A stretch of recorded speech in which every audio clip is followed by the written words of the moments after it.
Fala pessoal, hoje a gente vai falar aí de índices, dos ETFs. Então, o que é um índice, né? Sempre quando a gente vê lá no Jornal Nacional, o índice Bovespa teve alta de 0,5%. Isso quer dizer que a média das principais empresas aí, né? Esse é um indicador da média aí do desempenho do mercado de ações brasileiro, tá? Que é o IBOV. Então, vou mostrar para vocês aqui como é que mais ou menos ele é calculado, tá? Se pegar a fatia aí, pegar 100% dele, ele é fatiado em algumas empresas e setores que a gente vai ver na próxima aula.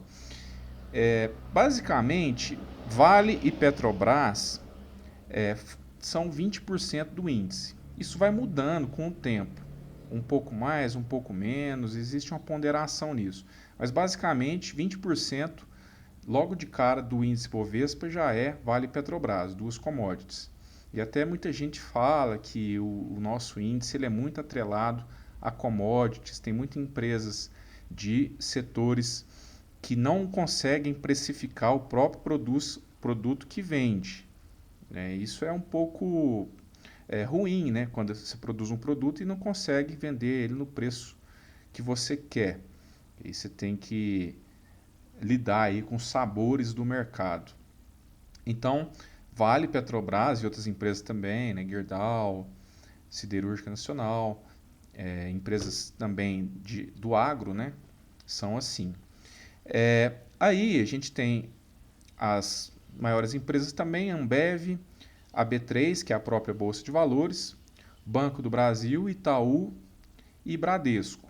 Então, a gente pega aí mais de 50% da bolsa, do Ibovespa, do índice brasileiro, é composto dessas empresas. Tá? Basicamente, bancos, commodities e o setor financeiro, né? Commodities e a Ambev aí, né? Que está no setor de consumo. Então, vamos lá. Esse índice, basicamente, a empresa, para ela entrar ou sair desse índice, tem a relação também da liquidez. Quanto mais líquida é uma empresa nas negociações na bolsa, é um critério que faz ela entrar ou sair desse índice. Então, Vale e Petrobras são empresas muito negociadas, muito líquidas, tem muitos bilhões de negócios por dia dessas empresas. Então, por isso, também elas têm um peso maior no índice. Tá? Isso não quer dizer que são as melhores ou as piores empresas. Tá? Quer dizer que elas são mais negociadas. Então, não é critério você escolher uma boa ação baseando-se em um índice. Tá? Então, o índice Bovespa, tem vários outros índices, né, além do Ibovespa. Tem o IFIX, por exemplo, que é o índice de fundos imobiliários. Tem, internacionalmente falando, a gente tem o S&P 500, que são as principais aí, empresas mais líquidas aí dos Estados Unidos, e o Dow Jones também, o índice industrial dos Estados Unidos, que é um pouco mais antigo. Como a gente falou, esses índices correspondem à média do mercado. Eles são usados como benchmarks, né, referências para a rentabilidade de, por exemplo, fundos de ações. Na verdade, fundos de ações, muitos fundos de ações usam como benchmark o CDI, né, que aí já é um outro ponto aí polêmico também. Mas acaba sendo uma referência. O índice Bovespa no ano, por exemplo, rendeu 10%. Tá, e a poupança? Rendeu quanto? E o tesouro? Rendeu quanto? O ouro. Então, ele é uma referência de rentabilidade. Beleza? Agora, nós vamos falar do ETF, que é algo parecido com o índice, que é uma forma de você, por exemplo, investir no índice, caso você queira. E a gente vai ver o porquê disso, se faz sentido ou não. Um ETF é a sigla de Exchange Traded Funds.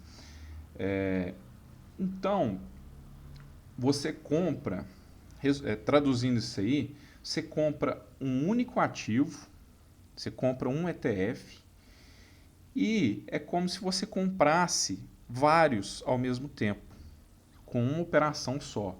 Então é um pacotão de empresas. Por isso é muito prático você fazer essa operação. Você compra lá um ETF e aí você já está fazendo parte de várias empresas aí na sociedade, né?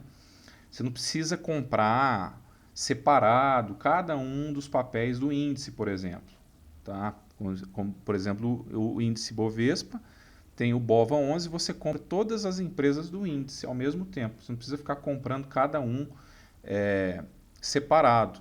E aí você não tem taxas de corretagem, você precisa comprar cada um separado, que é uma vantagem também. Acaba sendo mais barato você fazer isso, tá?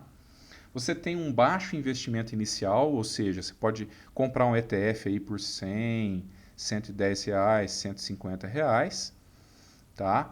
E aí você começa já a participar do mercado com pouco, investindo pouco, tá? Você não precisa ficar também trocando, mexendo, né, na sua carteira. Quando você compra ações separadas, você faz uma carteira ou portfólio, que aí você eventualmente vende uma ação, você compra outra. Então, com ETF, você não precisa fazer isso. O próprio gestor do ETF faz isso por você.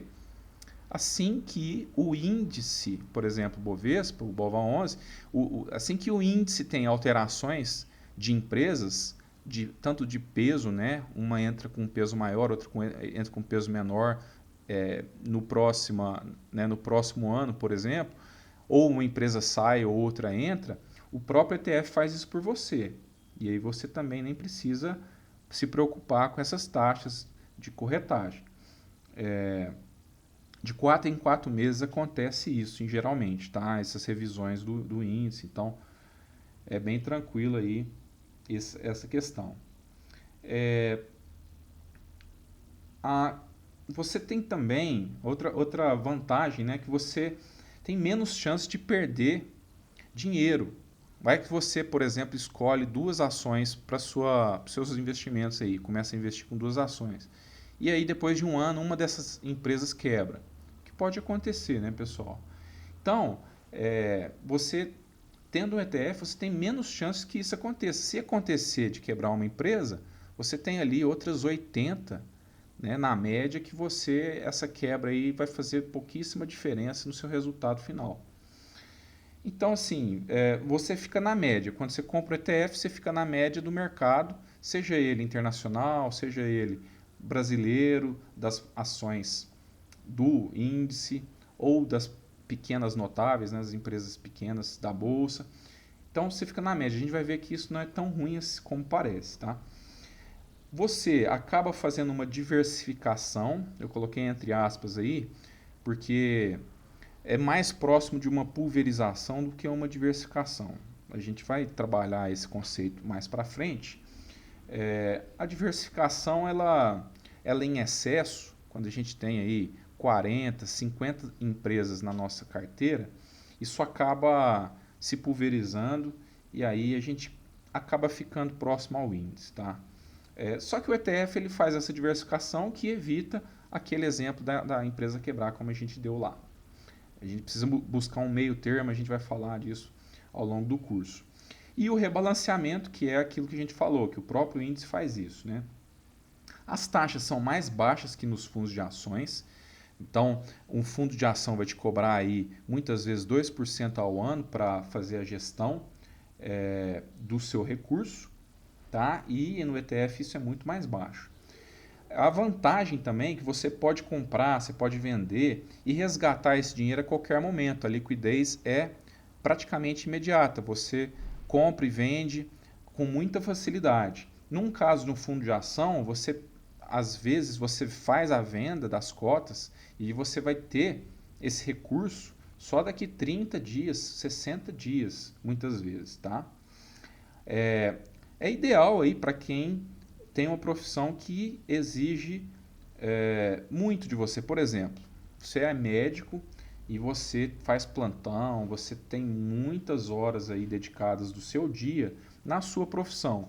E aí, muitas vezes você não tem ali como acompanhar o mercado. Na verdade, nem precisa, a gente vai ver lá para frente. Mas assim, você não tem a vontade de aprofundar, de estudar, de ler livros, de ficar bom nisso. Você vai ficar bom na sua profissão e você quer pegar aquele excedente ali de dinheiro e investir em algo que é mais rentável que a renda fixa. E aí, então, uma boa opção é comprar um ETF. Você não vai precisar, você quer curtir a sua família, cuidar dos seus 3 filhos, você quer trabalhar, às vezes, muitas vezes final de semana, então você não tem tempo para ficar nesse mundo financeiro aí, tá? Então, por esse aspecto, é muito fácil.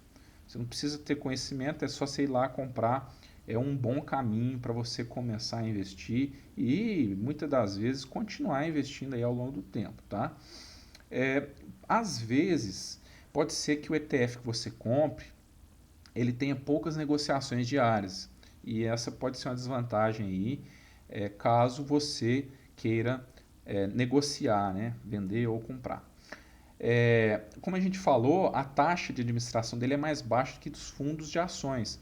E costuma ser, na verdade, aí 0,3, 0,4, 0,5, tá? O ideal, pessoal, é que isso seja abaixo de 0,15% ao ano, tá?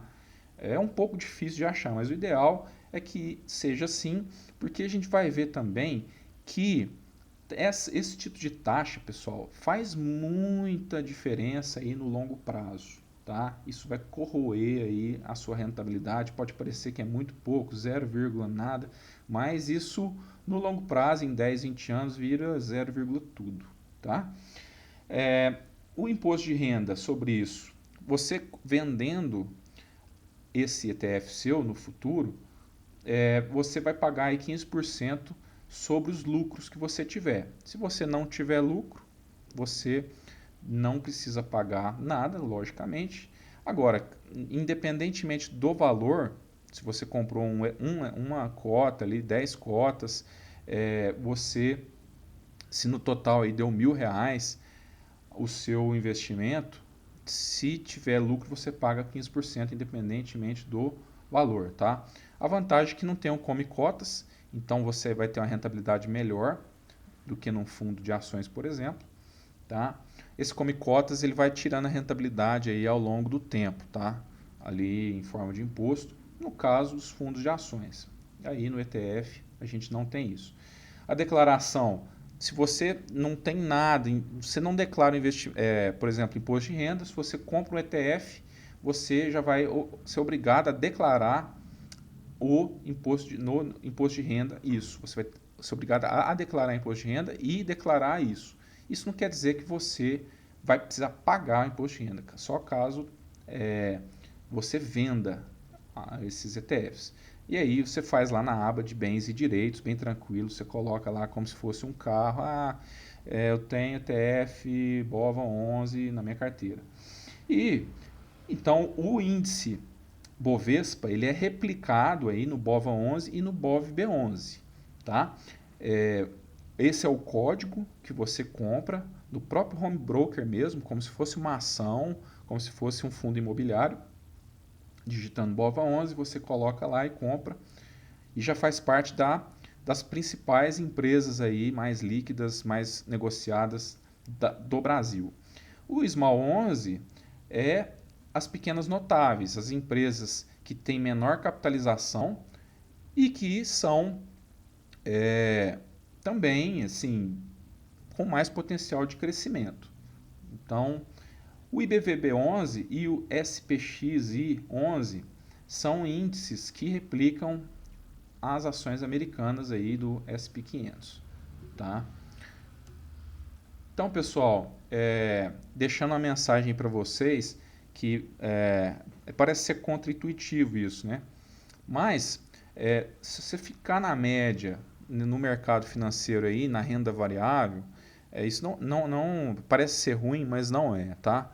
Que a gente tem muitos profissionais que vivem disso, que são gestores de fundos, que estão aí no mercado há anos e que não conseguem esse desempenho no longo prazo, tá bom? Então, pessoal, obrigado e até a próxima aula.